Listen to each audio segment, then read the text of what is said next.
Bab 031. Lagi pula ibu ini aneh, ibu masih mempertanyakan kesalahannya di mana. Ibu sadar gak sih, kalau yang Mas Faris dan Mbak Sari perbuat itu salah, mereka selingkuh loh Bu, sampai membuat Mbak Sari hamil. Tentu itu kesalahan yang besar, coba bayangin deh kalau ibu ada di posisinya Mbak Alia, bapak selingkuh sampai selingkuhannya itu hamil. Lalu tiba-tiba bapak pulang bawa istri baru. Bayangin gimana perasaan ibu jika itu semua terjadi, bayangin Bu, bayangin. Jangan asal mengumpat orang aja sukanya. Ini semua salah Mas Faris. Kenapa juga ia pakai acara selingkuh, mana selingkuh sama pembantu lagi. Mbok ya kalau selingkuh itu yang lebih kaya dari Mbak Alia. Kalau ketahuan kan setidaknya masih punya cadangan menantu kaya yang lain. Hidup kita gak akan belangsak begini. Dengus Farah mengomeli ibunya tiada henti. 112. Percayalah, Farah juga merasa kesal dengan semua keadaan ini. Ia tidak bisa lagi berfoya-foya seperti sebelumnya, ditambah saat ini Farah dipusingkan dengan biaya kuliahnya. Mau dapat dari mana uang belasan juta untuk membayar kuliah itu? Rasanya kepala Farah mau pecah saat ini juga. Kamu doain bapakmu nikah lagi iya. Kamu juga doain ibu diselingkuhi bapakmu begitu. Dasar anak kurang ajar, tak tahu diuntung. Ibu kutuk jadi kodok baru tahu rasa kau Farah. Sungut Bu Siti kesal, Bu Siti pun mendelikkan matanya menatap Farah. Lantas Farah memutar bola matanya malas, ia jengah dengan sikap ibunya yang terlampau bodoh ini. Ibu itu denger gak sih aku tadi bilang apa? Kan aku bilang seandainya Bu. Seandainya. Ucap Farah tak kalah kesalnya. Heran ada ya manusia model begini. Kerjaannya bikin darah tinggi mulu. Walau ia juga membenci Alia yang telah menceraikan dan memenjarakan Faris, tetapi Farah tahu betul alasan di balik semua itu. Farah jugalah seorang perempuan, ia juga tidak suka dikhianati. Jadi sedikit banyaknya ia mengerti posisi Alia, dan semua ini memanglah kesalahan dari Faris. Alah, itu sama aja. Sama saja kamu doain bapakmu mendua. Ketus Bu Siti. Aneh sekali Bu Siti ini, ia menyuruh menantunya untuk legowo dan menerima suaminya poligami tapi sendirinya marah kalau Pak Bandi melakukan hal yang sama. Terserah ibu saja dah. Malas aku bicara sama ibu, sungut Farah lebih memilih mengalah. Kemudian Farah pun bersiap akan pergi karena ia mendapatkan pesan dari temannya dan diajak nongki-nongki. Mau kemana kamu? Tanya Bu Siti. Mau pergi? Bisa-bisa meleduk kepalaku Bu bicara sama ibu terus, ibu merasa paling benar sendiri sih. Jawab Farah acuh tak acuh dan sedikit menyindir ibunya. Ya karena seorang ibu itu selalu benar. Seorang ibu melakukan apapun demi kebaikan anak-anaknya, dan kamu harus tahu itu. Jangan sukanya membantah terus. Tuding Bu Siti. Farah abai lalu pergi begitu saja. Beberapa hari berikutnya, hari ini adalah hari persidangan untuk Fahri. Fahri gusar karenanya. Sejak tadi malam ia tidak bisa tidur dengan nyenyak, adiknya Faris sudah tidak bersamanya. Sejak keputusan sidang Tampo lalu, adiknya dikirim ke rutan. Sedangkan dirinya masih berada di kantor polisi, dan menunggu giliran tiba. Ya, giliran akan dikirim ke rutan juga. Hauh. 113. Fahri menghela nafasnya gusar, tak berselang lama, polisi datang membukakan pintu sel. Ayo keluar. 1 jam lagi sidangmu akan dimulai, ucap polisi pada Fahri. Fahri pun terpaksa ikut, kini mereka dalam perjalanan menuju ke pengadilan. Sampai di pengadilan, Ternyata ibu dan bapaknya sudah ada di sana dan menunggunya dengan tampang cemas. Tak kalah cemasnya dengan dirinya. "Fahri, anakku," seru Bu Siti yang hendak menerobos memeluk Fahri, tetapi dihalangi oleh pada polisi yang menjaga Fahri. "Pak, bolehkah aku memeluk ibuku sebentar?" "Hanya sebentar saja, Pak. Mohon Fahri." Dan akhirnya polisi pun mengizinkan. Fahri pun mendekati Bu Siti dan kemudian Bu Siti langsung memeluknya dengan erat. Pak Bandi yang juga kangen dengan putra pertamanya ini pun juga memeluk Fahri yang terhalang tubuh Bu Siti. Jadilah Pak Bandi memeluk keduanya. "Fahri, bantah tuduhan itu nak, jangan sampai kamu juga dipenjara," bisik Bu Siti terdengar lirih. Wajahnya sudah penuh dengan linangan air mata. Fahri hanya bisa mengangguk saja, sejatinya tuduhan itu memang benar adanya. Polisi pun menginstruksi Fahri supaya lekas untuk masuk ke gedung pengadilan, terpaksa pelukan pun diakhiri. Beberapa saat kemudian tibalah giliran Fahri, dan saat ini ia sudah berada di kursi pengadilan untuknya, dengan adanya beberapa hakim di depannya membuat Fahri berkeringat dingin. Fahri melirik ke kanan dan kiri, ternyata tak hanya dirinya yang akan disidang hari ini, ada juga Anton atasannya yang menjadikannya sebagai pengedar narek Asterisba, dan ada juga beberapa rekan-rekannya yang lain. Mereka semua disidang bersama hari ini. Tok, tok. Hakim mulai mengetuk palu sebagai tanda sidang telah dimulai, lalu Pak Hakim mulai membacakan tuduhan-tuduhan yang dilayangkan untuknya. Lalu beberapa bukti pun diperlihatkan. Fahri dibuat tercengang karenanya, di sana memperlihatkan sebuah video saat dirinya sedang bertransaksi jual beli narkoba. Fahri pun tak bisa mengelak lagi, ia terbukti bersalah dan menjadi pelaku pengedar narkoba Asterisba. Dengan ini saudari Fahri, Tono, Bekti, dan Roni terbukti bersalah dan menjadi tersangka sebagai pengedar narkoba Asterisba.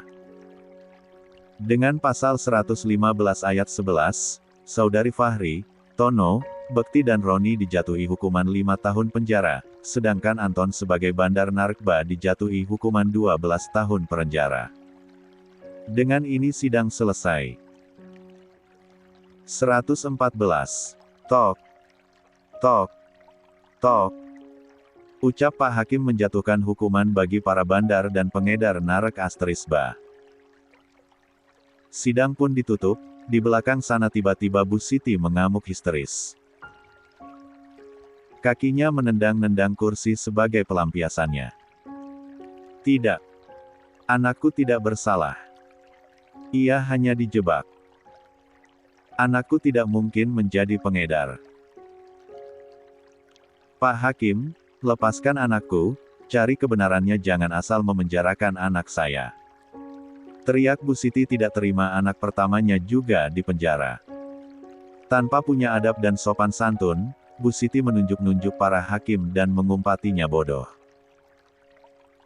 Hakim abai dengan sikap Bu Siti lalu pergi begitu saja.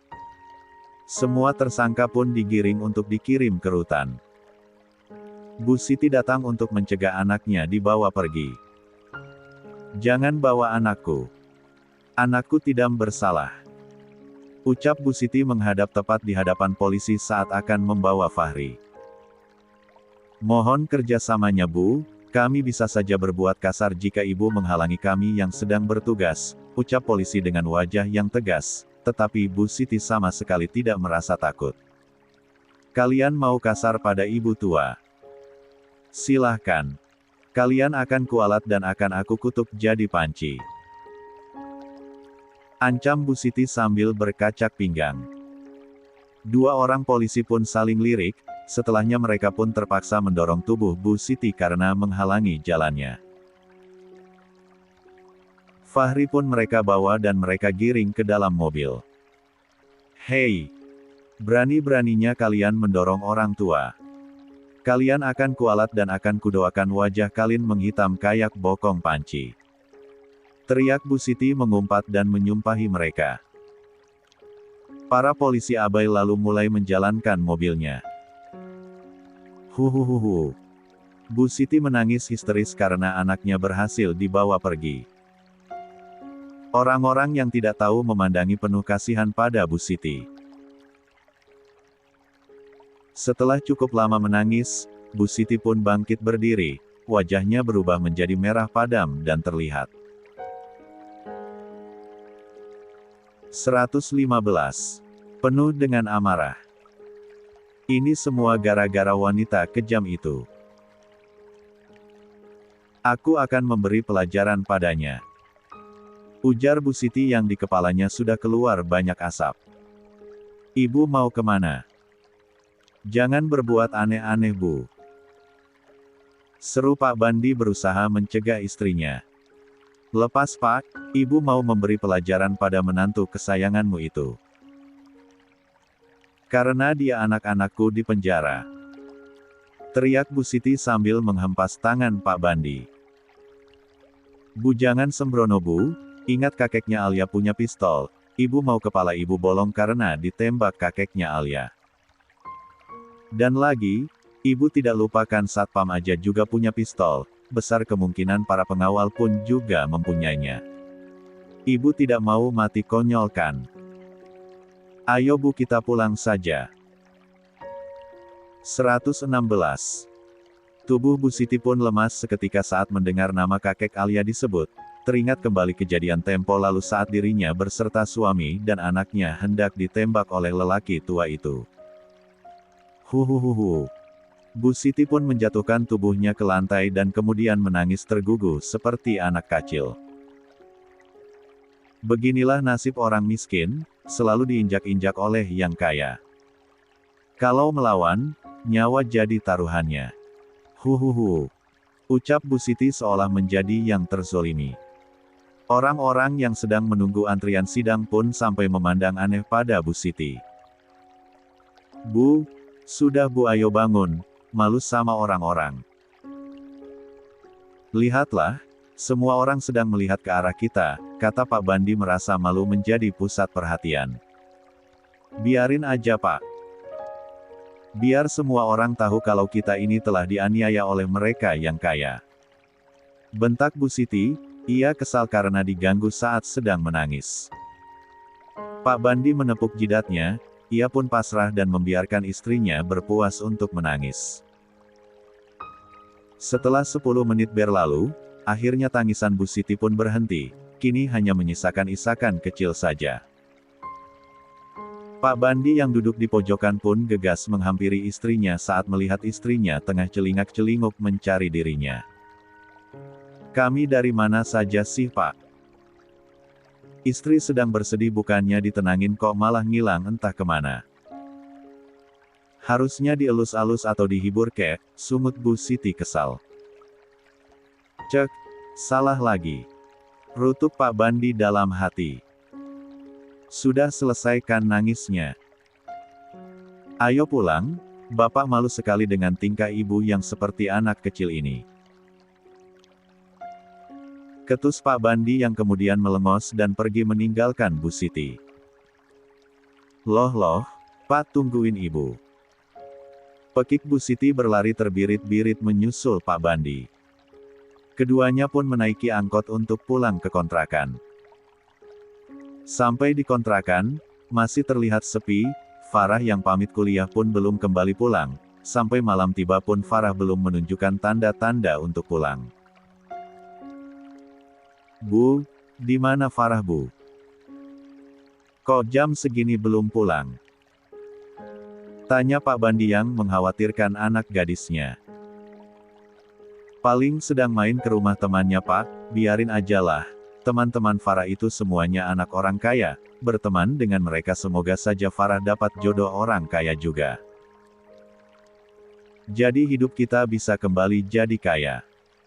Sahut Bu Siti kelewat santai. Tidak ada sama sekali terlihat raut khawatir di wajahnya. Padahal ia seorang ibu dari anak gadis perawan. 117.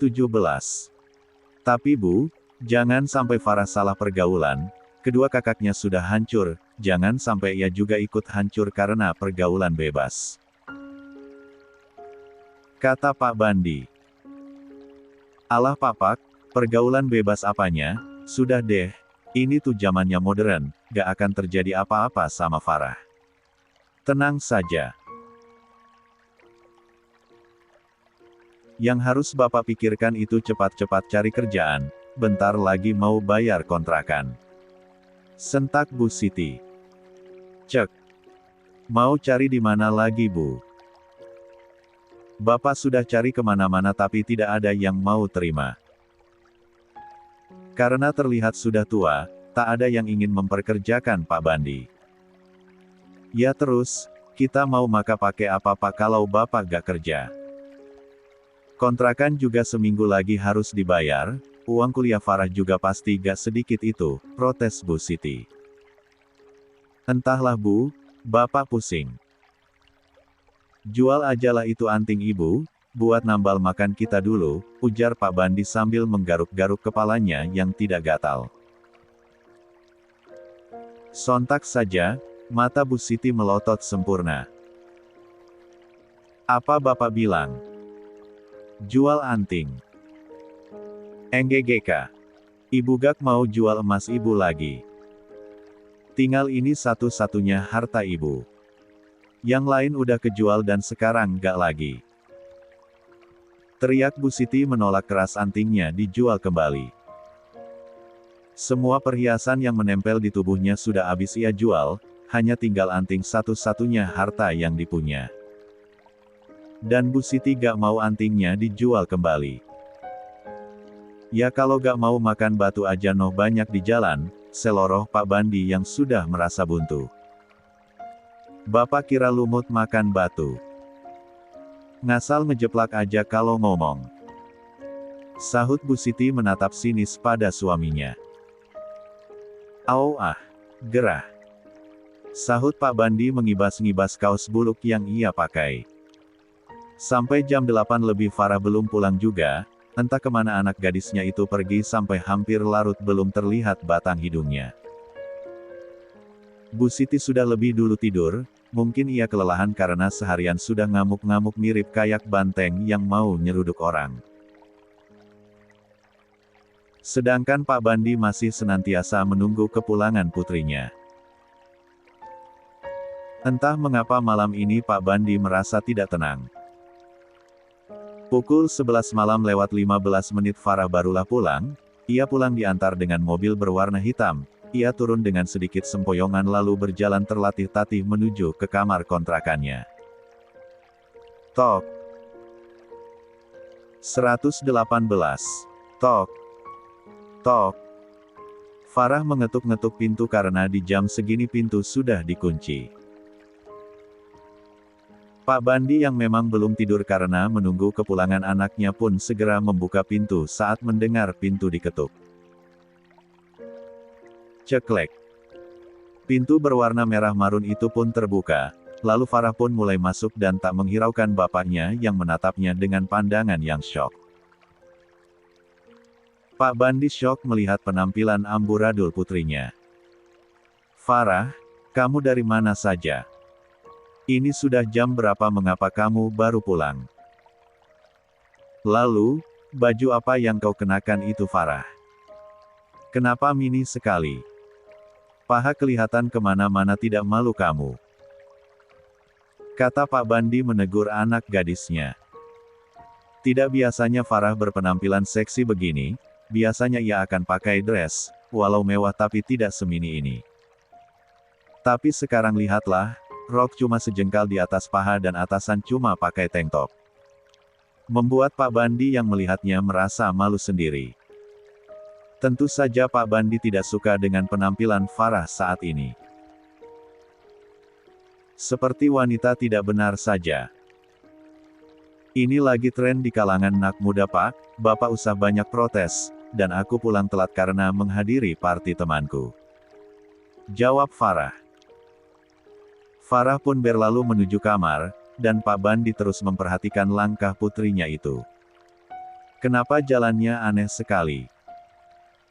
Gumam Pak Bandi terheran-heran dengan jalan putrinya yang sedikit ngangkang.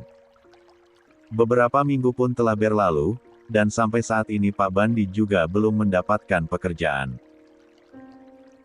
Kontrakan juga sudah jatuh tempo, mereka diberi waktu cuma sampai besok untuk membayar uang kontrakan. Kalau tetap tidak bisa membayar, mereka diharuskan pergi meninggalkan kontrakan tersebut. Karena pusing tidak punya pekerjaan dan uang sama sekali, akhirnya Pak Bandi dan Bu Siti pun memutuskan untuk pulang ke kampung halaman. Walau di awal Bu Siti menolak keras untuk pulang, tapi tidak ada yang bisa ia lakukan selain nurut dengan suami diajak pulang kampung. Mau bertahan di kota juga mereka tidak sanggup, cuma untuk tidur saja mereka harus bayar, belum lagi biaya untuk makan sehari-hari. Mereka sudah kehabisan cara untuk tetap bertahan di kota metropolitan ini. Jalan satu-satunya ia pulang kampung.